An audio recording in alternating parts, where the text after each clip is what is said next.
Hello and welcome to the weekly outlook. Not a great deal going on at the beginning of the week next week. One thing that I do want to look at is the euro. Obviously, the ECB had a press conference last week and a rate decision in which they kept the base rate the same. And Mario Draghi did disappoint the market somewhat by not mentioning anything regarding tapering.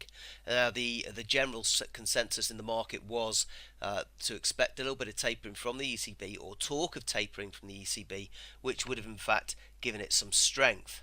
Now, if we just look at the chart here, you can see how we had this bit of a spike up there on some of the comments from Draghi, but then it continued to sell off down to previous sort of area of confluence going back to the beginning of the year here. If we can just scrunch this up, you can see we've got this area of confluence where we hung around for quite a great deal of time in that January period, January to February period. Now we've just retested that with this most recent sell-off.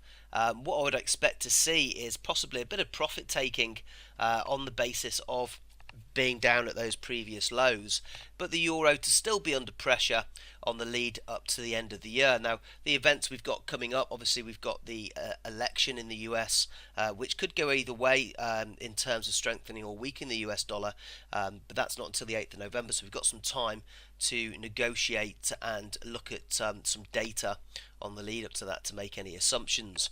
But certainly the rate hike in December from the US, expecting another rate hike in December.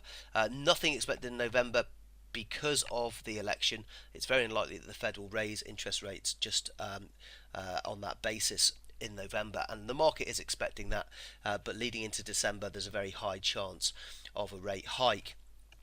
So strengthening in the US dollar there, and those current comments causing a bit of weakness and a bit of pressure on the euro. So hopefully I'm looking for a pullback, and in technical terms we've got a nice area sort of confluence here. We've got that previous area of resistance from the ECB press conference. On a couple of occasions it's tested that resistance level and sold off around about that 1-1 area. Just through that 1-1 area we've got the 50% retracement on the Fibonacci, which is this move from the top here where we were expecting it to sell off from that trend line. Unfortunately, it didn't quite make the trend line there, but those that read the price action throughout the week would have possibly taken the trade anyway. But we've had that sell off there and a pull. Now we're looking for a decent sized pullback in that trend, around about 38 to 50%. So you've got 38 there at 109.90, and then obviously you've got the psychological number there at 1-1, which is also a viable entry level. But obviously the very best possible entry level would be the 11030, because it's going to give you the biggest risk reward ratio of 5.3 to 1. But obviously taking it at any of these points is still a viable trade. All you're doing is just reducing the risk reward ratio. However, it doesn't really matter, because even the earliest point of taking the trade is still a 2.8 to 1. Sorry, 2.4 to 1, which is still a fairly decent risk reward ratio and not too big of a stop loss there. So obviously you may want to reduce your lot size, but the opportunities are certainly there. So look for price action. Obviously rejection from these areas in the candlesticks to know which point to enter. Okay, so that's the euro, and that's what I'm going to be planning on doing throughout the week. Now, New Zealand dollar also of interest. We have got a rate decision coming up on the New Zealand dollar, where 84% chance of a rate cut according to consensus. Now, this decision isn't going to be until after the unemployment change, which is on the 1st of November. Then we've got some US the FOMC rate statements as well, federal funds rate.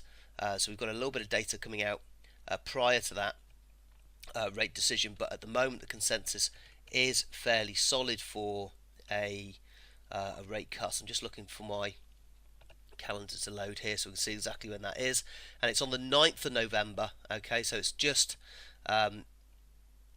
actually one day after the presidential election as well. So there could be quite a bit of volatility in that price action on the lead up. New Zealand dollar US dollar is obviously a a target in that trading scenario, looking for the stronger dollar against the weaker New Zealand. But at the moment we have got some time until those events. But you can see just in looking at the chart here, we can see we've got a nice area of confidence and consolidation here.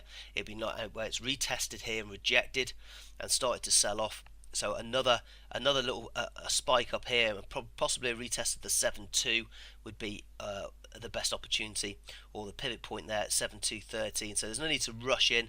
Let's see if we get a bit of a pullback. Obviously, the higher the pullback, the better for us. 7.240 would be absolutely perfect.